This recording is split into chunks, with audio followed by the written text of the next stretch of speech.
Con mucho gusto saludo por Rivadavia, Mariano Barrio, periodista destacado del diario La Nación. ¿Cómo estás, Mariano? Buen día. Hola, sí, Mauro. ¿Cómo estás? Muy buen día, gracias por atender. ¿Estás bien? Hola, ¿qué tal, Mauro? ¿Qué tal? Muy buen día. Bueno, quería preguntarte un poquito cómo ves, en función de lo que pasó con Nisman, cómo va a seguir esta historia. El impacto político ya lo conocemos, pero si es una opinión, una opinión solamente tuya o intuición. ¿Se va a aclarar el tema después de lo que dijo Arroyo Salgado, después de lo que dice la fiscal Fein y después de lo que dice Rusconi? Tenemos tres posiciones con tres peritos diferentes. ¿Eso no embarulla un poquito más el conocimiento del tema?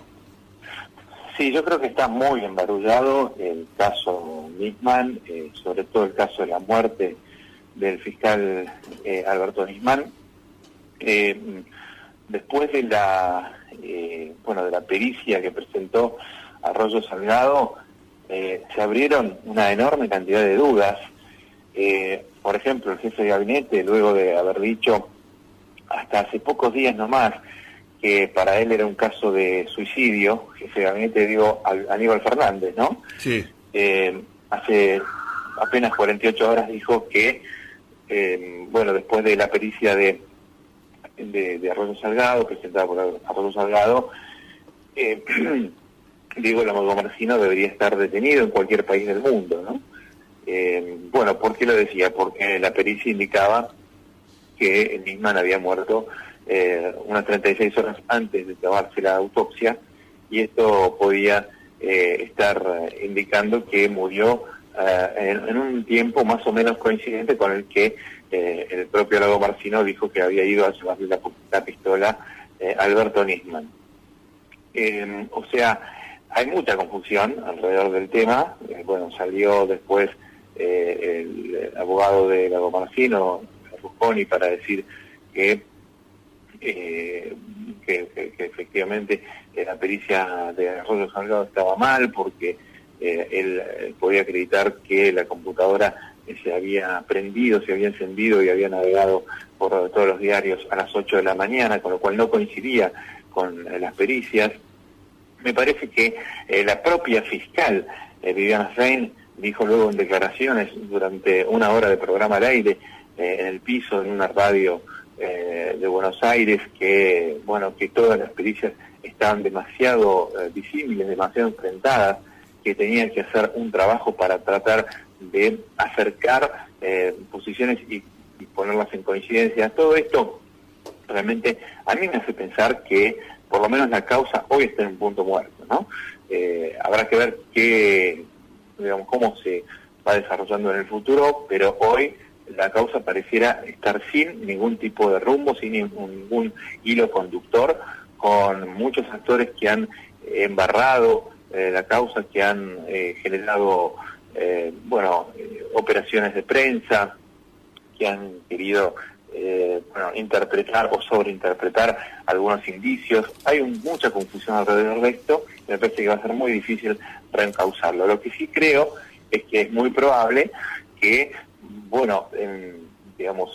como parte de todas las pericias y los elementos que se están presentando, pueda llegar a determinarse más o menos en forma fehaciente que el fiscal Nisman fue víctima de un homicidio, ¿no? Como creo que piensa la mayoría de la gente, yo no creo que haya sido un suicidio ni un accidente, creo igual que la doctora Arroyo Salgado, y me parece que además de las pericias tiene otras informaciones por saber cómo se movía Nisman, por contar seguramente con otro tipo de información, que Nisman era apuntado por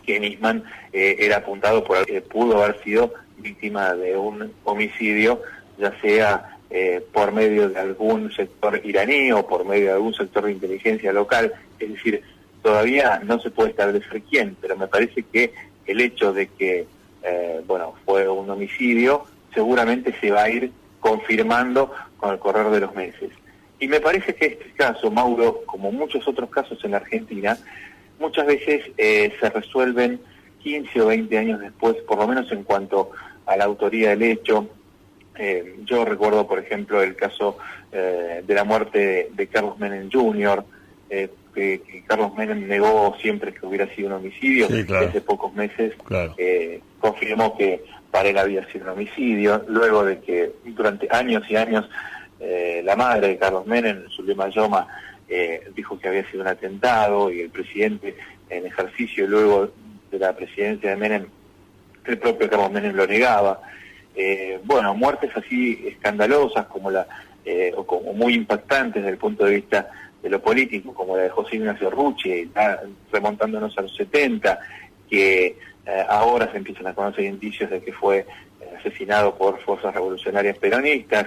En fin, todas estas cosas, lamentablemente en la Argentina tenemos que esperar varios años, cuando ya mucha gente se va del poder, cuando ya mucha gente empieza a no estar, para saber la verdad, ¿no? Esperemos que podamos saber la verdad antes, ¿no?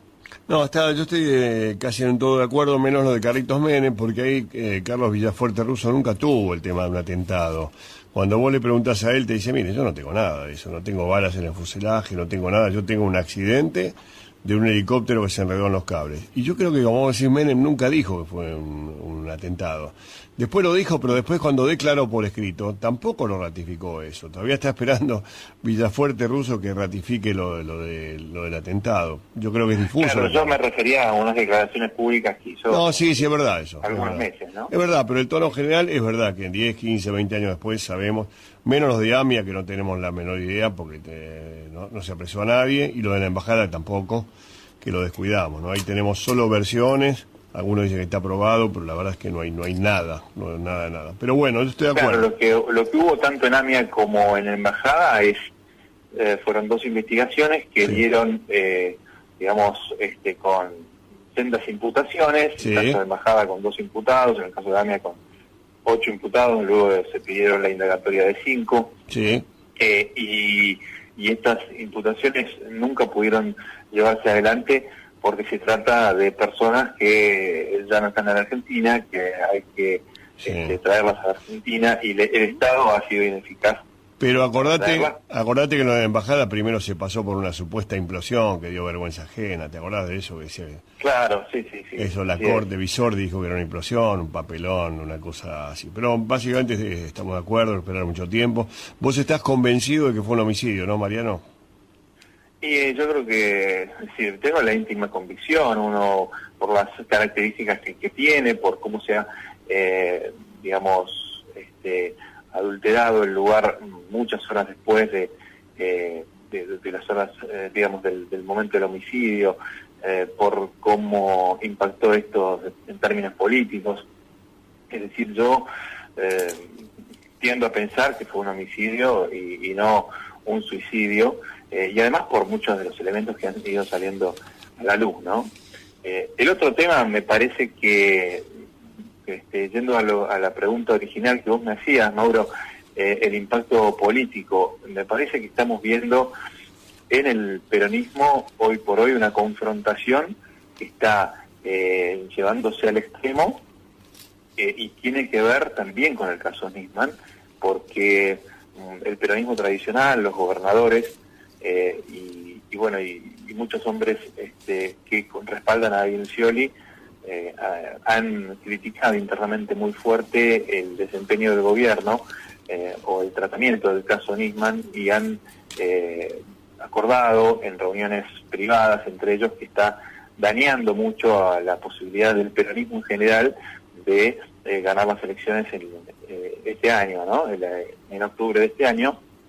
Y entonces han querido adelantar la consagración de Scioli como candidato, para tener un candidato fuerte. Esto fue registrado por la Casa de Gobierno, por Cristina Kirchner, que empezó a hacer actos muy fuertes en favor de Florencio Randazzo, lo cual no quiere decir que ya esté definida una postura de ella a favor de Randazzo, sino que ella quiere demorar los tiempos de la definición de las candidaturas en el peronismo para no sufrir un desgaste político, una pérdida de poder prematura.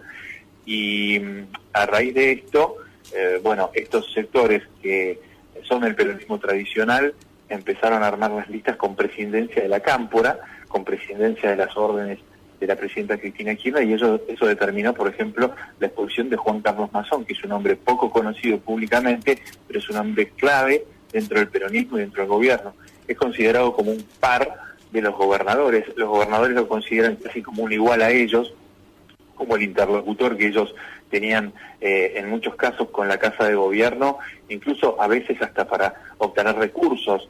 Entonces, la expulsión de Mazón está indicando un quiebre del peronismo que habrá que ver cómo se soluciona, porque luego, al día siguiente, Daniel Scioli, el gobernador y candidato principal de estos sectores, el del peronismo tradicional, salió a bancar a Mazón en un, digamos, de manera categórica, como casi nunca Scioli hace enfrentándose con el gobierno, ¿no? Dijo que para él Mazón era una figura excluyente que había que respetar y demás, y fueron declaraciones muy fuertes.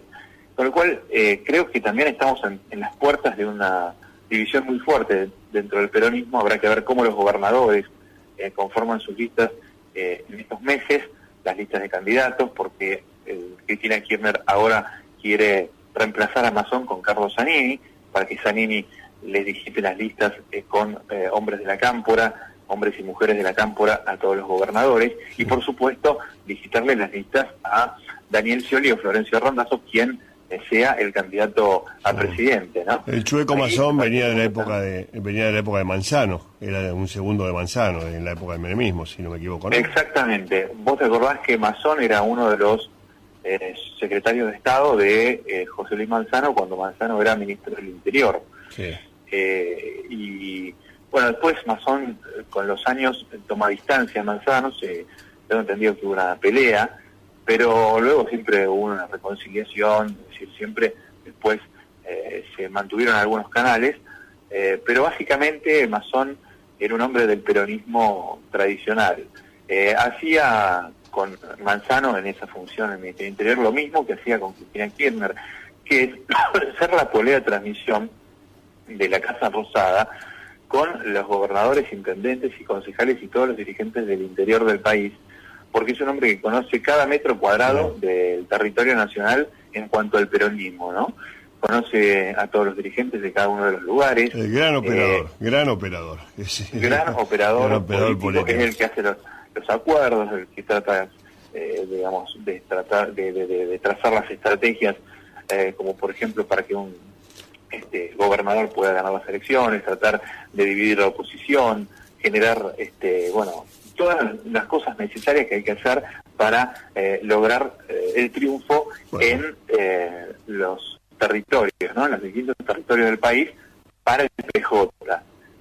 Y por supuesto, en ese sentido, es un hombre del peronismo tradicional, del peronismo histórico, ideológicamente que no tiene nada que ver con la cámpora. No, él es un guardia de hierro, si no me equivoco, él es un guardia de hierro. Viene de guardia de hierro, en los 70 fue guardia de hierro, sí. Exactamente, con lo cual era un hombre del peronismo más duro, ¿no? Más, digamos, sí, más la derecha del peronismo que la izquierda. Exactamente, desde el punto de vista ideológico, más la derecha que la izquierda. Amigo, gracias por el tiempo, como siempre, el talento, y gracias por hablar donde te llamamos. Un abrazo grande. No, Mauro, gracias a vos por llamar, un gran abrazo. Gracias, querido. Mariano Barrio, periodista político.